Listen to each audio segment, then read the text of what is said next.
Bonjour tout le monde. Comment ça va? Très bien. Baruch Hashem. Alors ce matin on va apprendre Parashat Toldot. Parashat Toldot est assez intéressante, il y a énormément de choses à parler, donc on ne va pas pouvoir tout parler de Parashat Toldot. Ça commence avec la descendance de Abraham, qu'Abraham va enfanter Yitzhak. Et sur ça on va voir pas mal de choses. On va essayer de sauter un petit peu tout le début de la parasha, on va parler d'un détail assez intéressant. Le moment où Rivka, donc la femme de Yitzhak, va en fin de compte être enceinte de 2 enfants, 2 jumeaux. On va en parler de comment ça s'est passé. Je suis bagarre. Tout à fait. Et on va voir qu'il va y avoir l'histoire des bénédictions. Ça veut dire que Yitzhak va vouloir bénir ses enfants. Et il va dire à Esav, voilà, tu vas venir, je vais te bénir, tu es l'aîné, je pense que tu mérites d'avoir la bénédiction. Et en fin de compte, Rivka, la femme de Yitzhak, va dire à son fils Yaakov, tu sais quoi, viens, on va organiser un peu différemment les choses. Tu vas te déguiser et tu vas prendre la bénédiction que ton père pense que c'est mieux pour ton frère, mais en fait c'est mieux pour toi, donc tu vas te déguiser, dis que t'es ton frère. Il faut savoir qu'à ce moment-là, Yaakov n'était pas spécialement d'accord et il va lui dire, attends, mais on peut pas mentir, tu m'as appris toute ma vie, on peut pas mentir, etc. C'est pas quelque chose que, c'est pas joli, c'est comment je vais pouvoir faire quelque chose comme ça? Et sa mère va lui dire, je prends sur moi la responsabilité. S'il y a quoi que ce soit là-haut qu'on te dit t'as pas bien fait, c'est sur ma tête. Et on va voir que même dans les mots, de la façon comment Yaakov va parler avec son père, il va pas lui dire de façon claire en mentant. Même les virgules sont mises de façon différente. Il va lui dire Anochi, je suis moi, mais Esav c'est lui le Bechor. La virgule est différente.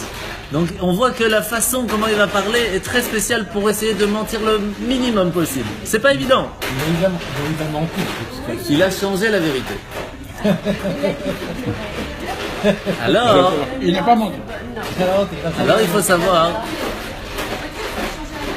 Alors ça dépend le cas. Alors il faut savoir. Il a travesti la vérité. Un noir n'est pas noir, mais il n'est pas blanc. Il a représenté les choses pour que cela porte à confusion. Alors, on va pas rentrer trop dans le détail de qu'est-ce qui lui permettait de mentir, mais on va plus rentrer dans le détail pourquoi Dieu a voulu qu'il mente. C'est une autre question. Parce qu'il y a 2 choses très intéressantes ici, c'est est-ce qu'il avait le droit? Et est-ce qu'on a le droit nous aussi aujourd'hui de mentir? C'est une autre question qu'on a parlé Shabbat de Lech Lecha, donc on ne va pas rentrer maintenant dans le détail. On va parler plutôt d'une autre question, c'est pourquoi est-ce que Dieu a voulu qu'en fin de compte les choses se passent de cette façon? Alors d'abord la première chose, on sait très bien que Yaakov et Esav étaient 2 frères, ils étaient jumeaux, ils ont été éduqués de la même façon, c'est un peu le problème qu'on va voir. Et en fin de compte, Esav cachait très bien son jeu. Il faut savoir qu'Esav, comme Yitzhak était aveugle, alors il venait le voir, il lui posait des questions intéressantes, il venait, papa, comment ça va, etc. Il faisait vraiment le tout mignon devant son père. Et c'est comme ça. Hein. Oui, tout à fait, mais il y a plusieurs... Et donc, qu'est-ce qui va se passer? Et qu'est-ce qui va se passer? En fin de compte, Esav va tromper son père. Il va vraiment tout faire pour ne pas qu'il comprenne que c'était un méchant. Et il va tout faire pour avoir tout ce qu'il voulait. La première question, la première question la plus simple que tout le monde peut se poser ici, c'est comment ça se fait que Rivka, qui avait vu que son fils Esav, il y avait un problème, il y avait un souci, il va pas voir, il va pas voir son mari, lui dit, dis-moi chérie, il y a un problème, sache que ton fils te trompe. Regarde, c'est Yaakov qui est meilleur. Ils ne discutent pas, c'est un couple, non, ils doivent discuter. Comment ça se fait que la femme, Rivka, va cacher la vérité à son mari? Ça, c'est une question assez forte. Il est comme moi. Je ne discute pas avec ma femme. Oui. Alors ça dépend, quand c'est juste pour pas lui faire de la peine, c'est une chose. Mais de l'autre côté, il y a un autre problème. Si c'est pour aider son enfant, alors il faut discuter. On discute l'éducation. Il y a un problème d'éducation ici. Et on ne discute pas entre couples pour l'éducation de son fils. On sait très bien que Rivka c'était une maman extraordinaire. Donc elle voit son fils, Esav, qui est en train de mal tourner, et elle laisse couler, c'est pas grave, j'ai Yaakov, C'est une maman extraordinaire, mais elle n'a pas été une femme extraordinaire pour son mari. Pourquoi? Parce qu'elle a trompé son mari. Elle n'a pas trompé. Elle a trompé au point de vue avec ses enfants. Elle a fait passer. Elle a fait passer Yaakov. Alors on va voir, c'est ça la question. Comment elle a pu faire ça à son mari? C'est-à-dire, c'est pas. Pourquoi elle aurait pu faire quelque chose comme ça? C'est Mais sacrifié peut-être que pour le elle. mari était tellement impressionnant, tellement Qu'elle n'arrivait pas à distant. parler avec lui. Exactement. Et qu'elle n'allait se peut-être. Ils n'avaient pas le même âge, ça c'est sûr. Hein. Alors, la première question vraiment de base, c'est ils sont mari et femme, ils n'ont même pas discuté sur l'éducation d'Esav. Ils n'ont pas parlé entre eux. C'est quand même difficile à dire. C'est pour ça qu'il a mal tourné. Ah, on va voir. Maintenant, il y a une autre chose aussi. Et ça, il a mal tourné. Il est sorti de la lignée. La question que vous avez posée, c'est exactement la question qu'on allait voir, c'est pourquoi est-ce qu'il doit y avoir une ruse, entre guillemets, une tromperie entre un mari et une femme, entre Rivka et Yaakov et Yitzhak. En plus, on voit bien que la première fois qu'on parle d'une chorma, d'une certaine sagesse, d'une combine, c'est entre un mari et une femme, mais ça commence pas bien. C'est-à-dire que c'est pas vraiment le bon exemple à montrer, quoi. Ça continue. Un état d'esprit. Ça continue. Jusqu'à. C'est lui qui parle, hein. Madame n'est pas d'accord. C'est inquiétant. Toujours pas compris. Toujours pas compris. Bon, quand vous le surprenez en général, c'est parce qu'il est en train d'étudier, donc ça va. C'est bien. Oh, Hachem. Alors, vous savez combien de temps ils avaient déjà vécu ensemble, Yitzhak et Rivka, à ce moment-là, plus de 86 ans. Donc, ici, on parle même plus de noces de diamants, c'est des super platines. Donc, quand même, après 86 ans, ou peut-être parce que c'était 86 ans de vie commune que c'était plus difficile. Ils n'ont plus besoin de se parler. Ouais, c'est ça, ils savaient tout. Donc, en fait, on sait très bien qu'il y avait un lien très très fort entre Yitzhak et Rivka. Et une des choses qu'on voit que c'était vraiment une exception très spéciale, le lien qu'il y avait entre Yitzhak et Rivka, c'est que Abraham, même s'il aimait énormément Sarah, il a quand même eu une autre femme. Yaakov, qui aimait énormément Rachel, il avait aussi une autre femme. Mais Rivka, que Yitzhak et Rivka, ils s'aimaient tellement que lorsqu'ils vont pour prier pour avoir des enfants, à la différence d'Abraham, etc., et de Yaakov, c'est quand ils vont prier pour avoir des enfants, Yitzhak, il dit à Dieu, je veux que mes enfants ne soient que de cette femme, de Rivka. Et Rivka prie à Hachem, je veux que mes enfants ne viennent que de Yitzhak, personne d'autre. Et c'est cette prière commune qui a réussi à ouvrir les portes, entre guillemets, pour faire qu'ils ont pu avoir un enfant, 2 enfants. Donc on voit bien que ils avaient une attache très spéciale, sans compter que toutes les femmes, presque toutes les femmes en fin de compte, des matriarches, ont été stériles au début de leur vie. Au début il y a la seule personne qui n'était pas stérile dans les matriarches, c'est Léa. Et la raison, elle est donnée dans le Midrash. Pourquoi est-ce que...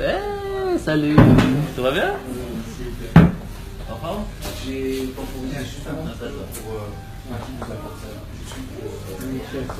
Donc la seule raison pourquoi est-ce que Léa n'était pas stérile, c'est parce que, comme elle se sentait mal aimée par son époux, parce qu'il aimait plus Rachel que Léa, alors Hachem lui a dit, puisque tu te sens mal aimée, je vais te faire aimer par ton époux, je vais te donner des enfants. C'est pour ça que Léa, elle n'a pas été stérile depuis le début, elle a eu des enfants très rapidement, à la différence des autres matriarches. Donc on est en train de parler de l'histoire de Yitzhak et Rivka, qui ont 2 enfants. Et qu'il y a un problème parce qu'ils sont en train de ruser pour avoir la bénédiction. Yaakov vient pour prendre la bénédiction et il ruse, alors que normalement c'était Esav qui devait l'avoir. La question c'est comment ça se fait que le couple, ils n'ont pas discuté ensemble. Rivka n'est pas venue voir Yitzhak et lui dit, tu sais, ton fils Esav, c'est pas top, c'est pas lui qu'il faut donner la bénédiction. Non, elle laisse couler, elle ne discute pas, il y a un problème. Pourtant ils étaient très unis. Et donc on voit que cette belle façon comment ils ont prié ensemble, ces 2 personnes, Yitzhak et Rivka, ils ont prié ensemble et chacun disait non, moi je veux avoir des enfants que de cette personne et moi je veux que de cette personne, c'est ce qui a fait ce lien très spécial. Donc comment ça se fait que si le lien était tellement grand entre Yitzhak et Rivka, ils n'ont pas ne serait-ce que discuté 5 minutes de l'enfant qu'ils ont eu de Esav? C'est pas possible de dire qu'ils n'ont pas discuté. Alors il faut comprendre comment ça s'est passé quand Rivka est tombée enceinte. après 20 ans. 20 ans d'attente, ça veut dire qu'à 3 ans, elle s'est mariée, ou d'après un autre avis, à 14 ans. Et en fin de compte, ils ont attendu qu'elle ait 14 ans avant d'essayer d'avoir des enfants. Parce que 3 ans, c'est trop petit. Et ils ont attendu 20 ans avant de réussir à avoir des enfants. Donc elle avait déjà 34 ans à ce moment-là quand elle a eu des enfants. Elle a eu Yaakov et Esav. Elle est tombée enceinte. Quand elle est enceinte, qu'est-ce qui se passe? Elle a dans son ventre 2 enfants, mais elle ne savait pas au début. Il n'y avait pas les hôpitaux pour savoir ce qu'il y avait dans le ventre. Il n'y avait pas les échographies. Et donc, elle passe à côté d'une synagogue. Et là, quand on dit une synagogue, c'est un endroit où les gens faisaient du bien. D'accord? C'est un endroit où on priait Dieu, on ne priait pas les idoles. Et à ce moment-là, l'enfant veut sortir, il tape, je veux sortir. Elle est contente. Mon enfant va être comme mon mari. Et elle passe à côté d'une maison d'idolâtres. Qu'est-ce qui se passe? Il veut aussi sortir. Il dit, waouh, c'est quoi cet enfant-là? Il est schizophrène, Makara. Qu'est-ce qui se passe? Il y a un problème. Et elle va pas voir Abraham. Elle va pas voir son mari. Elle savait que c'était des gens, des prophètes, des gens extraordinaires. Mais pour ne pas leur faire de la peine, en leur disant, tu sais, ton petit-fils peut-être, il est attiré à la maison d'idolâtres, il ne voulait pas lui faire la peine. Donc elle va aller voir qui? Shem. C'est qui Shem? Le fils de Noach, qui était Shem et Ever, c'était les 2 grandes personnes qui, eux, faisaient passer le message que Noach avait reçu eux-mêmes. Notre aïeux, les Sémites, c'est qui a donné les Sémites. Pardon? Oui, tout à fait. Et qu'est-ce qui va se passer à ce moment-là? Bonjour. Ça va bien? D'accord. תודה רבה. זה שלך. בבקשה, הכל בסדר. לא, הכל בסדר. בבקשה. Ça marche à vite, ça. Ouais. Moi aussi. Lui, il tourne, Mais vous savez, je peux vous l'envoyer après si vous voulez. J'ai le complet. C'est plus simple. Ah, c'est pour plus Déjà, simple. employé. Ah, bah, comme ça vous testez. Non, je peux l'arrêter. Non, c'est comme vous voulez. Comment Alors, on arrête il faut rajouter une table ou alors. Appuyez sur le rouge. On peut peut-être rajouter une table comme ça il peut se mettre. J'ai appuyé sur le rouge. Ouais. Il t'impose, il n'est pas. Non. Alors, voilà, là ça fonctionne. Là vous l'avez arrêté. Alors, donc elle va voir Shem. Et donc, elle va voir Shem et elle va lui dire, je veux savoir qu'est-ce qui se passe avec mes enfants. J'ai 2 enfants, j'ai un enfant en moi, il y a un problème. Shem lui dit d'abord, sache, Dieu vient de m'expliquer qu'en fait tu as 2 enfants en toi. Un qui va être, depuis la naissance déjà, attiré aux bonnes choses. Un autre qui sera attiré à faire des bêtises. C'est-à-dire que déjà depuis que l'enfant, il y a déjà une certaine destination, un destin qui est, c'est difficile à dire, et pourtant oui. Et on le voit même dans le Talmud. Parce que dans le Talmud, c'est écrit que si une personne, quand elle naît, elle est attirée à vouloir tuer, elle est attirée vers le sang, alors la Torah lui dit, va apprendre la shrita, va apprendre à apprendre les sentiments que tu as, la façon, le talent que tu as, entre guillemets, que tu as attiré vers cette chose, pas pour faire des bêtises, mais pour l'utiliser pour le bien. En fait, même le roi David, il est né roux, comme Esav. Et lui aussi, c'était un tueur. Mais il a utilisé ses forces pour combattre, pour protéger le peuple d'Israël. Donc en fin de compte, il n'y a pas de nuances qui ne sont pas vraiment bonnes. On n'est pas avec quelque chose qui n'est pas bien. On est avec une certaine attirance vers quelque chose. Mais après, on peut l'utiliser vers ou bien ou pas bien. Pardon? Roux, c'est pas bien, c'est-à-dire il est né roux. Oui, non, roux, c'est quelqu'un en général qui est très facilement en colère, qui est très bagarreur, comme ça, ouais. Non. Ouais. Moi, je regrette. Mon petit-fils, il est roux comme c'est pas possible. Mais il a une est force. d'une douceur extraordinaire. Ah, mais après, ça dépend aussi. Est-ce que ça dépend aussi son mazal? Est-ce qu'il est né dans tel mois, tel jour, telle heure, et son prénom, par quoi il commence? Il y a tellement de choses qui changent. Ah, David en plus, il est roux. Ouais. Alors là, mais attention, c'était quoi? Vous savez, dans la Pirkei Avot, on pose la question, c'est quoi un homme fort? La réponse n'est pas ni Stallone ni Schwarzenegger. La réponse c'est celui qui est tellement fort qu'il contrôle son mauvais penchant. Il sait contrôler ses pulsions. C'est ça aussi un roux. C'est quelqu'un qui a une force de contrôle extraordinaire. C'est pas donné à tout le monde. Un gibor, un fort. Ouais. Ouais. Donc c'est pas, quand on dit fort, ça peut être beaucoup de choses. Vous comprenez? Donc là, Esav est né de façon assez spéciale, et Shem va le dire donc à sa mère, à Rivka, elle va lui dire, sache que l'un sera plus fort que l'autre. Bonjour, il n'y a pas de souci, on n'est jamais en retard. Installez-vous, il y a de la place. faut tirer un peu la table pour qu'elle puisse s'asseoir peut-être. Je ne pas avoir Je vous ai dit. Et on va y arriver. Et donc en fin de compte, c'est écrit, l'aîné servira le plus jeune. Donc en fin de compte, il lui dit, c'est l'aîné, donc Esav, qui servira Yaakov. À ce moment-là, les choses sont dites, et les jumeaux vont naître. Esav va bousculer son frère, il va tout faire, il va sortir le premier. Et il voulait pas qu'il y ait d'autres personnes avec qui il puisse partager son monde, qui va détruire la matrice de sa mère pour ne plus qu'elle ait d'enfants. Alors sur ça, il y a une grande question, pourquoi est-ce que Dieu a laissé... Oui, non, ça c'était... quand un enfant est né, ça fait des soucis dans le ventre. Mais là, entre guillemets, c'est un peu comme s'il avait fait exprès. Et maintenant, la question, elle se pose bien sûr, pourquoi est-ce que Dieu a laissé faire les choses comme ça? Alors le Midrash donne la réponse. En fait, lorsqu'elle était enceinte, elle n'arrêtait pas de se plaindre, Rivka. Et normalement, qui devait avoir les 12 tribus? C'était Rivka. Pourquoi elle n'a pas eu les 12 tribus? Parce qu'elle s'est plainte de sa grossesse. Elle a dit, si je dois avoir les 12 tribus déjà avec un enfant de galère, comment je vais faire 12? Comme elle s'est plainte, elle n'a pas mérité. Et donc, Dieu a laissé la possibilité à Esav de détruire la matrice de sa mère, malheureusement. Qu'est-ce qui va se passer à ce moment-là? Esav, ils l'ont appelé Esav. Pourquoi? Parce que Esav, ça veut dire fait, assou. Il est déjà fait, il est tout prêt, il est déjà avec des poils, il était complet. À la différence de Yaakov qui va le suivre, lui, il va l'appeler Yaakov, ça vient du mot Ekev, qui veut dire le talon, parce que Esav veut sortir le premier disant c'est moi le chef, et Yaakov il l'attrape par le talon, il dit non, c'est moi, je suis derrière, t'inquiète pas, je vais te rattraper. C'était pas ces deux-là qui étaient circoncis, c'est d'autres personnes qui sont nées circoncis. Adam, il y a Eliawanavi, il y a Moshe, Moshe est né circoncis. Il y a plusieurs personnes qui sont nées circoncis dans l'histoire. Ouais. Quel problème? Quel problème? Alors, bah oui, exactement. Donc maintenant, qu'est-ce qui va se passer? Il y a eu une prophétie, entre guillemets, sur ces deux enfants, Yaakov et Esav. Comment ils sont ces deux enfants? Que les deux, il y en a un qui va être plus attiré vers le bien, l'autre qui sera plus attiré vers les bêtises. Mais, oui. Parce que je ne veux pas dire le mal. Ici, c'était un chasseur, Ouais. c'était où? Et que son frère était un homme qui vivait sur les terres. Alors je vais vous expliquer qu'est-ce qui s'est passé. Parce que tu dis, chasseur n'est pas une bêtise quand même. Alors, quand on dit chasseur, qu'est-ce qu'il chassait? Il chassait Quand il va à la chasse. Parce que chasser, ça veut dire que le gibier. Quand il va à la chasse, En et principe. qu'il n'étudie Mais rien là, à côté, là, quand il va à la chasse, qu'il n'étudie rien à côté de ça, il y a une perte de temps. Mais attention, quand on va au travail parce qu'on doit aller travailler et qu'on n'étudie pas, ça ne s'appelle pas une perte de temps.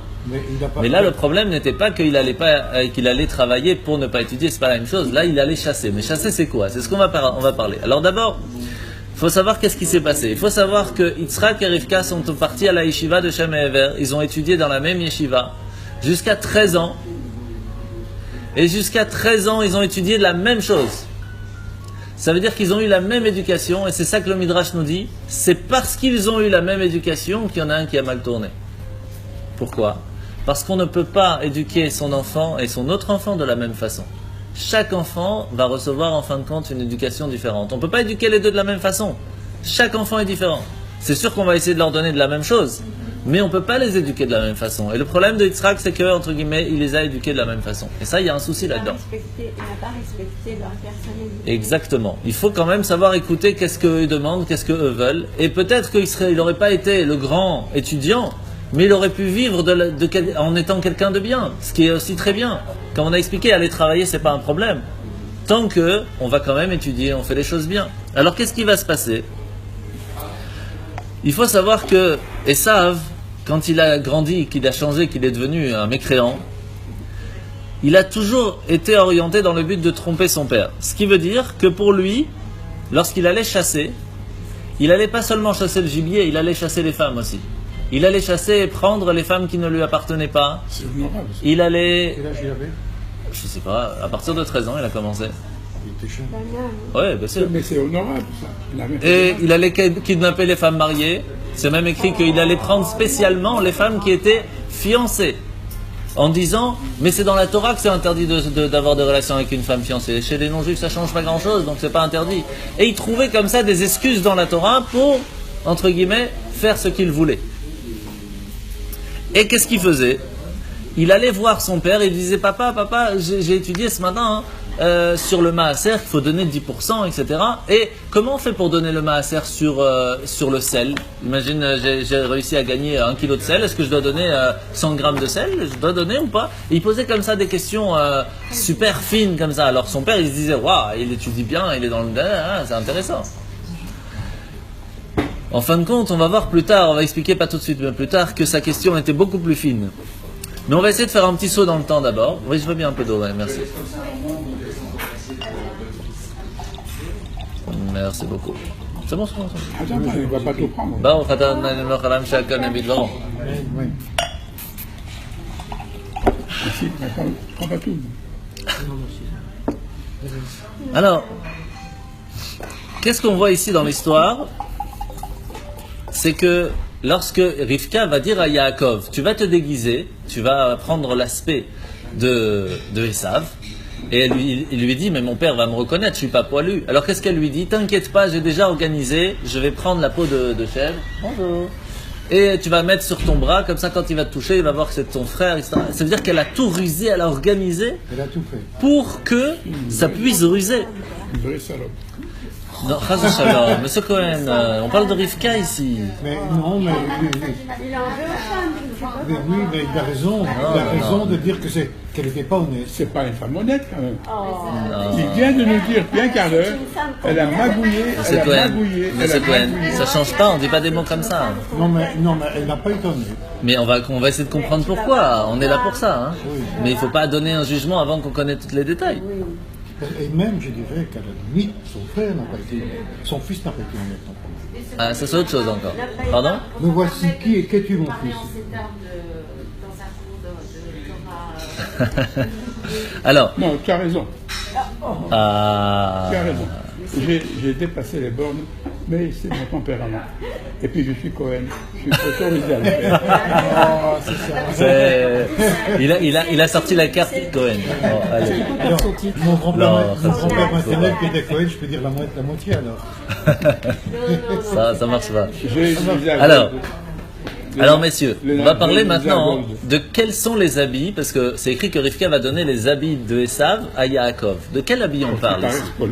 Alors non, ici on parle d'un autre habit. Il faut voir le Talmud. Dans la Gemara, il est expliqué que lorsque Adam et Ève ont fauté, ils ont mangé le fruit interdit, Dieu va leur faire des habits. Ces habits vont être assez spéciaux. Pourquoi? Parce que, vous voulez vous installer avec nous? Alors faites une place pour madame, s'il vous plaît. Bon, voilà, magnifique. C'est la meilleure place, on va reculer. Nous, on va reculer un petit peu. Donc, Adam et Chava vont manger le fruit interdit et Hachem, Dieu va leur faire un habit assez spécial, puisque Adam et Ève vont avoir peur des animaux à ce moment-là. Parce que tant qu'une personne se comporte comme un humain, l'animal ne peut pas le faire de mal. Lorsqu'une personne se comporte comme un animal, alors un lion, il chasse, il n'y a pas de problème. Mais lorsqu'il a devant lui un humain, oui, je répète, quand un humain se comporte comme un humain, alors le lion voit devant lui un humain, un être qui est plus haut que lui, et donc il a peur, il ne va pas venir le toucher. Mais tu es en Afrique, quoi. Et nous, la question c'est est-ce que nous on se comporte comme des humains? C'est ça la question. Rabbi Shalom Sharabi, c'est connu l'histoire quand il était dans le désert, il devait partir quelque part, je crois que c'était pour aller en Israël. Il est parti avec toute une délégation, il y a un moment c'était Shabbat, je leur ai dit moi je m'arrête, il dit mais c'est dans le désert, comment tu vas faire? Et en fin de compte il y a un lion qui est venu juste à côté de lui, qui l'a protégé et qui va le ramener jusqu'à la délégation après Shabbat. C'est connu, c'est pas qu'une histoire. Salut, messieurs dames, tout va bien? C'est l'histoire de Baba Salé. Aussi, il y a plein. C'est pas quand on se comporte comme un humain, les animaux nous voient comme des êtres supérieurs et donc ils ont peur de nous. Si par contre on se comporte comme des animaux, automatiquement l'animal il dit il y a un animal devant moi, je peux le chasser, c'est mon job. Donc qu'est-ce qui va se passer? Adam et Chava qui viennent de fauter, oui. Poser posé une question, je pense, sur Adam et Ève. Oui. Je ne sais pas si c'est vrai cette histoire, mais que quand elle a fauté, donc du coup, ils sont devenus pudiques. Donc, Oui. tu parles de vêtements, mais il paraît que quand Dieu est arrivé dans le Gan Eden, Oui. ils avaient mis des feuilles de palmier ou quelque De chose. feuilles de figues.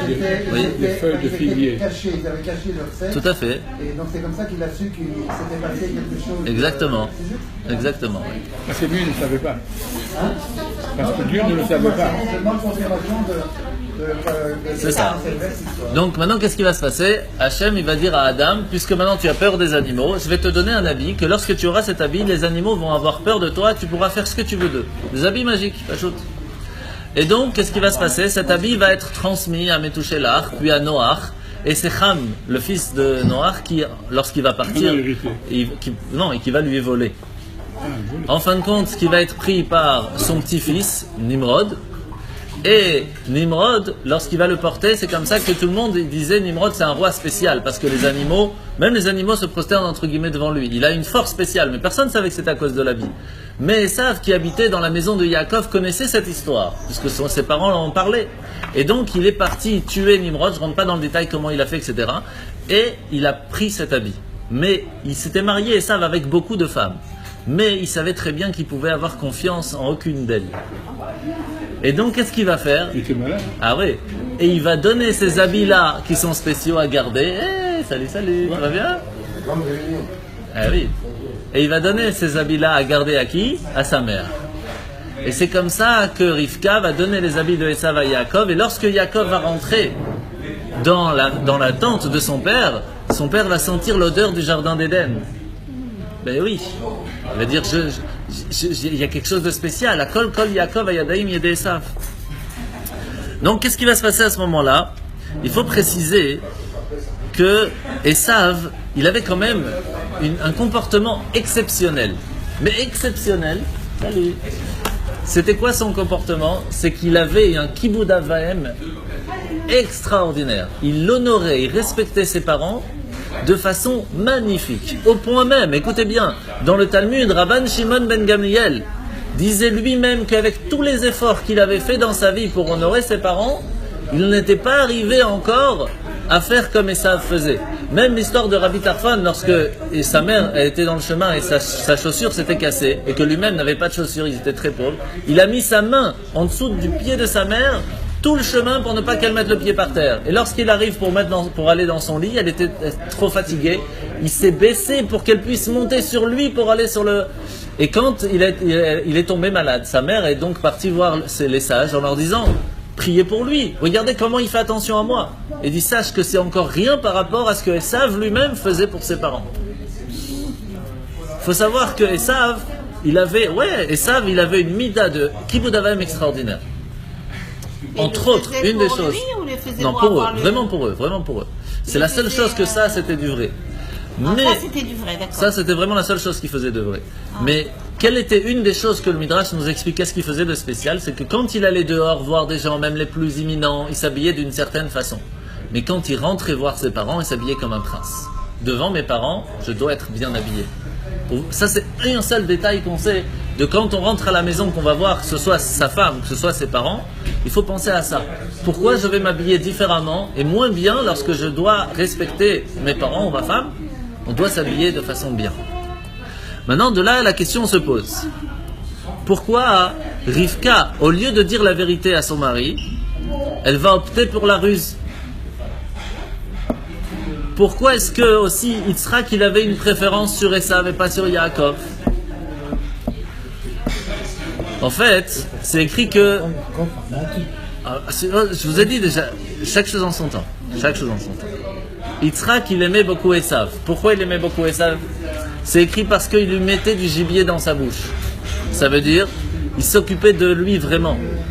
Mais pas seulement de façon matérielle et physique, il s'occupait de lui même de façon spirituelle. Il allait le voir et il lui dit, tu sais, tu regardes, j'ai ma kippa, j'ai mon shtreimel, j'ai mon sirtouk, j'ai mon talit, j'ai mon metef. Il allait tous les matins au minyan, à l'heure, et il étudiait la Torah après le minyan. Sauf que quand il avait fini ça, il allait chasser, il allait violer, il avait tout ce qu'il voulait. Et quand il rentrait le soir à la maison, il dit, papa, tu sais, ce matin, j'étais au shiur. Il faisait comme ça. Et alors, on a appris, et il faisait vraiment le tzaddik. Mais en fait, c'était un des pires. Il parle comme le Lubavitch. Il parlait comme le Lubavitch. Et alors, Alors, il y avait la bien sûr, il ne jamais vert. Et donc, il était très, très rusé, et il venait dire à son père, il disait, je veux savoir comment on fait pour donner les 10% le maaser sur le sel. C'est quoi l'histoire du sel? En fait, d'abord, il savait très bien l'histoire de Abraham. Abraham, lorsqu'il a fait la guerre contre les 4 rois, il est revenu avec le butin, il a dit, je veux rien prendre de ce butin, donner tout à mes serviteurs, mais quand même, je veux donner 10%, c'est pas pour moi, c'est pour les pauvres. Et donc, il est parti voir Malki-Tzedek, qui était le roi de Jérusalem à ce moment-là, de Shalem, ça s'appelait encore, et il va donner 10%. À ce moment-là, Esav connaissait cette histoire, il va dire à son père, je veux faire comme papy, je veux donner les 10%, mais comment on fait sur le sel? Alors pourquoi spécialement sur le sel? Pardon? Non, pas spécialement. En fait, ici déjà, il voulait encore une fois toucher son père. Il venait dire à son père, tu vois, je veux faire comme papy, je suis quelqu'un de bien, je veux continuer ton enseignement, je mérite toutes les bénédictions, je suis quelqu'un de bien. Et ça avait été très malin. Parce que le sel en soi n'a pas de valeur. Mais lorsqu'on le met dans un certain plat, il permet de faire que le plat est encore meilleur. Vous savez très bien que si vous allez dans un resto, vous mangez une viande qui n'est pas salée, vous êtes prêt à payer 10 euros. Vous venez ici au restaurant, Délice d'Alice, il y a un peu de sel, donc 45 euros, c'est pas grave. Parce que il y a du sel dedans. Ok? Je fais de la pub, hein, écoute, il nous offre le repas, c'est normal. Donc, on apprend beaucoup de choses. Donc en fait, qu'est-ce qu'il va faire Esav? Il dit à son père, papa, qu'est-ce qui est plus important en fin de compte? C'est que ce sel-là va permettre de faire aider l'autre. Alors, je voudrais donner 10% même sur le sel. Mais de quelle façon on va donner sur le sel? Avant qu'il soit mis dans le plat ou après qu'il soit mis dans le plat? Et c'est des questions qui sont très intéressantes. Mais ce n'est pas des questions qui en fin de compte sont tachlis. C'est des questions de faux tzaddik. Et ça, c'est quelque chose qui est difficile à savoir. Vous savez très bien que vous pouvez très bien avoir quelqu'un qui est habillé, chapeau, veste, tout ce qui est, il va au minyan et tout, et derrière, il va tout brigander au travail. Ça peut arriver. Et ça, c'est vraiment le faux tzaddik, c'est le Esav. C'est un problème. C'est le gourou actuel. Pardon? C'est le gourou actuel. Le gourou, ouais, si vous voulez, oui. Exactement. Et même, vous savez, quand il vient pour présenter sa femme à son père, qui s'appelait Aolivama, il va changer son nom. Il dit, tu sais comment elle s'appelle Yehudit. T'as vu, c'est une juive, hein. Et que c'est quoi son père? Il s'appelle Pat Be'eri, la fille des puits. Pourquoi on l'appelait le puits? Parce qu'il creusait des puits. Comme toi, tu as creusé des puits. Et donc, comme ça, il essaye de amadouer son père un maximum. Mais alors, pourquoi Rivka ne vient pas lui dire, mais arrête tes bêtises, elle s'appelle même pas Yehudit, elle s'appelle Aolivama, elle fait des bêtises tout le temps. Pourquoi ils ne discutent pas? C'est un couple ou c'est pas un couple? Question. Mais le pire, c'est pas ça. Le pire, c'est que Dieu est d'accord avec ce plan. Dieu veut que Rivka fasse que Yaakov trompe et ruse et mente pour pouvoir avoir. C'est quoi cette histoire? Alors d'abord, il faut comprendre que Yitzhak était aveugle. Il a perdu sa vue très très très très lentement. Depuis quel moment? Depuis le moment de la sacrifice d'Yitzhak. Parce qu'à ce moment-là, les anges ont pleuré et les larmes des anges sont tombées dans les yeux de Yitzhak. Et là, il a commencé à voir moins bien et doucement, doucement, il a perdu la vue. Maintenant, pourquoi est-ce que Dieu a voulu que Yitzhak soit aveugle? Bien sûr, tout ce qui se passe dans le monde, c'est que Dieu a voulu. Pourquoi est-ce qu'il a voulu que Yitzhak soit aveugle? Alors, il y a plusieurs réponses. La première réponse, la plus simple, entre guillemets, c'est qu'il y a 3 choses qui n'existaient pas, que les patriarches ont demandé, et que depuis ce jour, ça n'existait que grâce à eux. Quand vous allez entendre, on l'a dit l'année dernière, quand vous allez entendre, vous allez dire, mais pourquoi ils ont demandé? Abraham, il a dit à Dieu, les gens n'arrivent pas à voir la différence entre Abraham et Yitzhak, puisqu'ils se ressemblaient comme 2 gouttes d'eau. Les gens avaient tout le temps 20 ans avant. Alors il va dire à Dieu, crée la vieillesse, pour qu'on voie la différence entre le jeune et le vieux, et qu'on puisse savoir à qui il faut donner l'honneur. Dieu va beaucoup aimer, il va lui dire, alors tu seras le premier. C'est pour cela que c'est la première fois dans la Torah, on voit, va Abraham Zaken. Voici que Abraham est devenu vieux. Yitzhak, il va dire à Dieu, franchement, c'est pas sympa que la maladie n'existe pas. Parce que sinon, quand on va arriver là-haut, on va devoir payer sur toutes les bêtises qu'on a fait ici-bas. Alors que si on est malade en bas, ça nous permet de nous rattraper des fautes. Il dit, très bien, bonne idée. Tu sais ce qu'on va faire? Tu seras le premier. Tu seras aveugle. Et Yaakov, il vient voir Dieu et il dit, tu sais, il y a un grand problème. Avant, quand les gens ils tombaient malades, ils disaient Hatchoum, ils mouraient à la seconde. C'est pas bon. C'est pour ça qu'on dit la brioute quand quelqu'un fait Hatchoum. Mais c'est pas bon. Alors qu'est-ce qu'il faut faire? Il faut créer ce qu'on appelle l'agonie. Qu'avant de mourir, il y a un peu de temps. Pourquoi? Pour permettre à la personne d'avoir le temps de faire son héritage, de demander pardon, de bénir ses enfants, etc. Et il va dire très bien, tu seras le premier qui va agonir et c'est ce qui va agoniser, c'est ce qui va se passer dans l'histoire. Le donner le temps de demander pardon, etc. Donc Yitzhak, qu'est-ce qui va se passer? Il va devenir aveugle. Pourquoi? Parce que Dieu ne voulait pas qu'il puisse voir son fils qui est mal tourné. Vous savez que même Abraham, qui devait vivre 180 ans, va partir 5 ans plus tôt, il va partir à 175. Pourquoi? Pour ne pas qu'il puisse voir son petit-fils qui est mal tourné. Il va lui enlever 5 ans de vie. C'est pas sympa. Tout ça pour ne pas qu'il puisse voir son petit-fils qui tourne mal. Pardon, de qui vous parlez? Abraham. Et donc on comprend maintenant la raison pourquoi il est tombé aveugle. Mais la question est toujours là. Comment ça se fait que pour bénir quelqu'un, un tzaddik, il est obligé d'avoir le roi HaKodesh, l'Esprit Saint? Bonjour. Mais s'il a l'Esprit Saint, si Dieu vient lui donner tous les secrets, alors il comprend que ça vient un problème. Et qu'est-ce qu'il nous dit ici? Qu'en fait, Dieu lui a caché cette chose-là. Dieu lui a donné tous les secrets, mais il a dit, tu vas pas savoir que Esav, c'est un faux tzaddik. Je vais pas te laisser le voir. Pourquoi? Pourquoi il fait tout ça? En fait, Hachem voulait que Yitzhak bénisse Yaakov et pas Esav, non pas en connaissance de cause, mais parce que ça faisait partie du plan divin. Et alors, il faut laisser finir avant de poser la question, parce que là, il y a pas mal de trucs. Ça vient, reste calme. Pour ça, on va essayer de comprendre et on va raconter une histoire. Attention. Il y a, dans la ville de Yekaterinoslav, un grand rabbi, Rabbi Levi Yitzhak, sûrement vous avez sûrement entendu parler, Rabbi Levi.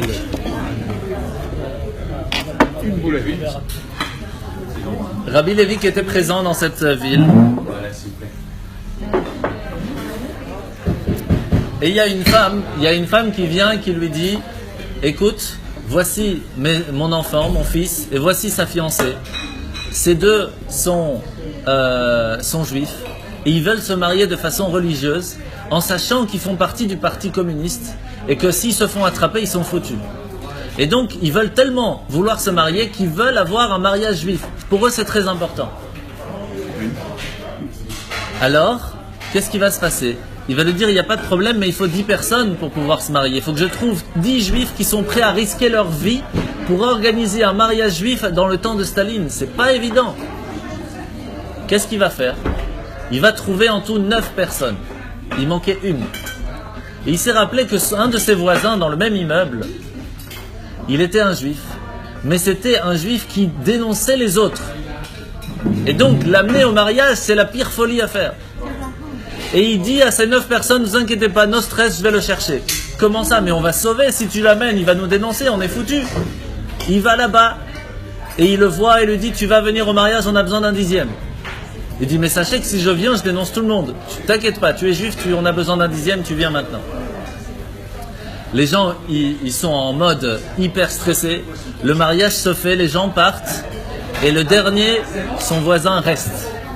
Et il donne sa carte de partie à Rabbi Levi qui lui dit, j'ai plus besoin de cette carte. Je fais teshuva maintenant. Qu'est-ce qui a bien pu se passer à ce moment-là? Une seule chose. L'âme du juif s'est réveillée. Il y a un moment où l'âme du juif se réveille et tout ce qu'il y a autour, c'est plus important. Tout s'enlève. Même les pires choses qu'on aurait pu faire dans sa vie, même qu'il a dénoncé des juifs, ça les a fait tuer en fin de compte ou envoyer en Sibérie, à ce moment-là, sa âme juive s'est réveillée, il a tout lâché. En tout cas par le rabbin. Après je sais pas ce qui s'est passé dans la suite. Mais en tout cas, il a été pardonné, entre guillemets. Donc qu'est-ce qui va se passer? Qu'est-ce qu'on apprend de là? On apprend en moralité qu'un juif, ça reste un juif. Quoi qu'il se passe au bout d'un moment, un juif, ça reste un juif. Maintenant, on va essayer de se remettre dans l'histoire de Yitzhak et Rivka et on va comprendre un peu plus de choses. Rivka, on la représente comme celle qui n'aime pas Esav, celle qui n'aime pas son fils. C'est pas évident. À ce moment-là, qu'est-ce qui va se passer? Elle va préférer que ce soit Yaakov qui reçoit la bénédiction. Mais en fait, Rivka, elle aime son fils. Elle aime ses deux fils. Ça n'existe pas une mère qui n'aime pas ses enfants, même s'ils font les pires bêtises. Ce qui fait que Rivka aime Esav. Mais elle sait très bien que si la bénédiction éternelle arrive à Esav, il y aura un gros problème. Parce qu'elle connaît son fils. Elle sait que son fils n'a pas réussi à faire son travail. Yaakov, son travail, c'était de faire le bien. Le travail de Esav était de combattre le mal. Yaakov n'avait pas le travail de combattre le mal, et Esav n'avait pas le travail de faire le bien. Chacun avait un travail différent. Et Esav n'a pas fait son travail. Il a vu qu'il n'avait pas réussi à faire son travail. Alors, elle ne veut pas abandonner Esav. Elle ne veut pas dire à son mari, tu sais, il n'est pas bien notre fils. Elle fait tout pour l'aider, mais elle n'arrive pas. Alors, elle va ruser pour pouvoir faire que c'est Yaakov, son fils, qui est la bénédiction. Mais ça ne nous explique toujours pas pourquoi elle ruse. Et la réponse, elle est dans une phrase. En fait, on aurait pu dire ça au début, on aurait eu la réponse. Une seule phrase. Rivka savait qu'un jour, ses descendants, il y aurait des gens qui seront juifs à l'intérieur, mais Esav à l'extérieur. Elle savait très bien qu'il y aura des moments, des gens qui allaient être à l'intérieur d'eux des juifs, mais qu'extérieurement ils ne font que des bêtises comme Esav. Et elle se dit, qu'est-ce que je vais faire pour mes enfants? Je veux qu'eux aussi aient la bénédiction. Mais je ne veux pas que ceux qui sont habillés comme Esav, je ne veux pas que des gens qui soient habillés comme Yaakov et qui font comme Esav, ça c'est un problème. Je ne veux pas que Esav vienne habillé comme Yaakov. Merci. Merci beaucoup. Et qu'ils veulent prendre la bénédiction parce qu'ils font semblant, ils sont habillés comme Yaakov, mais en fin de compte, ils font... Merci. Et qu'ils font comme Esav, ça va pas. Mais par contre, je veux que des gens qui sont comme Esav, mais qu'à l'intérieur d'eux, ils ont une âme juive, ça, je veux qu'eux aussi soient bénis. Alors, je vais habiller mon fils comme Esav. Je vais habiller mon Yaakov, celui qui est mon fils, qui fait la Torah. Je veux que lui soit déguisé en Esav. Parce qu'en fin de compte, toutes les choses qu'on fait, ce ne sont que des déguisements. Parce qu'en fin de compte, à l'intérieur de nous, on est juif et un juif reste un juif. Et donc, à partir de ce moment-là, comme elle voulait que chaque personne puisse recevoir la bénédiction, elle a fait cette ruse. Elle a organisé le déguisement de Yaakov. Elle a fait, et c'est ça en fin de compte la beauté. La beauté de Rivka, c'était qu'elle a garanti au peuple juif que chaque juif va recevoir la bénédiction, quoi qu'il fasse. Parce que on est les enfants de Yaakov. Tout simplement. Qu'on soit quelqu'un qui fasse ou qui fasse pas, quoi qu'il se passe, on a cette bénédiction, on a cet héritage de Yaakov. Grâce à qui? Grâce à Rivka. Oui, bien sûr, mais c'est pas la même bénédiction. Vous savez, une fois, le rabbin de Mexico vient voir le rabbi de Lubavitch. Et le rabbi va lui dire, qu'est-ce que tu fais avec les gens qui sont dans la rue? Ok, tu t'occupes de la communauté, c'est mignon, mais les gens qui sont dans la rue? Et alors il va lui dire, mais c'est pas un problème pour moi, ça c'est les problèmes de la rue, qu'est-ce que moi je vais aller dans la rue pour les aider? Et le rabbi va lui dire, quels sont les enfants juifs qui sont pas nos enfants? Tu peux m'expliquer? Est-ce qu'il y a des enfants qui sont juifs qui sont dans la rue, c'est pas nos enfants parce qu'ils sont dans la rue? Chas v'shalom. Qu'est-ce que ça veut dire? Quand on regarde dans le texte, on va voir que Rivka, elle va l'habiller avec les enfants, avec les habits de Yaakov. Comment on dit les habits en hébreu? Begadav. Begadav, les habits, ça veut dire aussi Bogdav. Bogdav, ça veut dire un traître. Même quelqu'un qui est habillé par des habits de traître, qui est un traître même pour Dieu, même pour sa communauté, quand même il reste à l'intérieur de lui un Yaakov, et il mérite quand même les bénédictions. Tout ça grâce à qui? Grâce à Rivka qui a fait toute cette ruse. Et vous savez, qui sont les traîtres dans l'histoire? Il y a pas mal d'histoires de traîtres qui sont revenus. Par exemple, Yosef Mechita, vous avez entendu parler de lui? Au temps de la destruction du temple, les Romains n'étaient pas fous, ils savaient très bien qu'ils ne pouvaient pas rentrer dans le Saint des Saints, dans le Kodesh HaKodashim, dans le temple, pour prendre les affaires, c'était très dangereux. Ils savaient très bien qu'il y avait une sorte de magie pour eux qui était trop difficile pour eux. Et qu'il n'y a qu'un juif qui peut rentrer. Ils ont appelé un juif qui s'était converti, entre guillemets, chez les Romains, qui s'appelait Yosef Mechita. Il lui dit, tu vas rentrer là-bas, tu vas nous sortir plein de choses, et tu pourras choisir une des choses que tu as sorties, c'est pour toi. Elle dit, ok, tu sais quoi, pour ça je suis prêt à transgresser et à rentrer dedans. Il rentre, il sort plein de choses et il prend en même temps la menorah. Et il dit, écoutez, vous pouvez prendre tout le reste, mais la menorah c'est pour moi. Elle dit, non, la menorah c'est pour nous, c'est trop joli, c'est pas possible. Les Romains ils disent, la menorah c'est pour nous. Rentre et va prendre une autre chose si tu veux. Il dit, non. Une fois, j'ai été prêt à transgresser et aller contre Dieu, mais il ne faut pas me demander 2 fois. C'est pas possible ça. Une fois, mais pas 2. Ça, c'est pas possible. Et ils vont l'obliger, rien à faire. Et ils vont le torturer, ils vont le tuer. Et jusqu'à la fin de son dernier souffle, il disait, une fois j'ai peut-être transgressé contre Dieu, mais jamais 2 fois.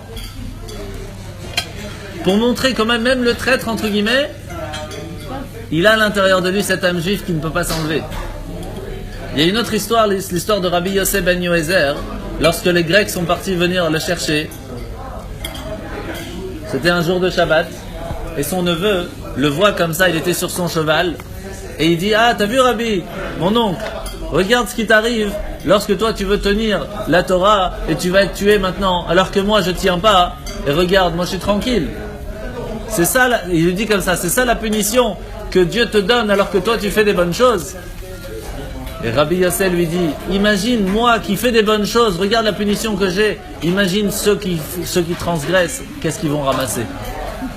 Et là ça l'a tellement allumé, il descend, et c'est un peu triste, mais il va s'infliger lui-même les 4 morts. Vous savez qu'il y a 4 morts dans la Torah pour enlever toutes les bêtises qu'on aurait pu faire, même les plus graves. C'est par le feu, par l'étranglement, par l'épée ou par la lapidation. Et il va se faire lui-même les 4 morts. Et à ce moment-là, il va recevoir le monde futur. Donc on voit, qu'est-ce qu'il va dire Rabbi Yossé à ce moment-là? Il va dire, mon neveu, en 1 minute, il a reçu son monde futur, alors que moi, depuis des années, j'essaye de l'avoir. Comme quoi, même la pire personne du monde, si 1 seconde de sa vie il se réveille, il dit, j'ai à l'intérieur de moi cette partie de Yaakov, je suis juif. Il n'y a rien à faire. Un juif reste juif, quoi qu'il se passe. Est-ce que tu sais que le fils juif de Belgique s'appelait Jacques? Celui qui a dénoncé tous les juifs,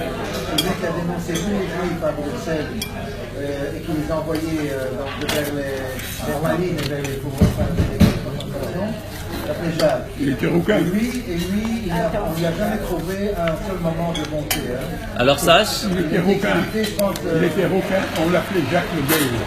Jacques, Le Gaël. la Le bêtise. Gaël, on dit, ça veut dire rouquin. Je crois.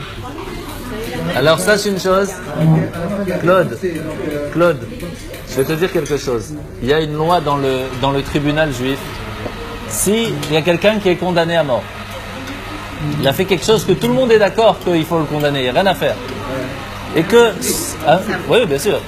Et que il y a, tenez, c'est pour vous, tenez, Vakasha. Et qu'il y a, sur les 71 juges, il y a tous qui dit qu'il est condamné à mort, il n'y a pas un qui lui trouve une bonne chose, et bien il est gracié. Pourquoi? Parce que c'est impossible qu'il n'y a pas une personne qui voit du bien chez la personne. S'il n'y a pas une personne qui voit du bien, c'est qu'il y a un problème dans l'histoire. C'est pas possible. Ainsi se finit le cours de ce matin de Parashat Toldot.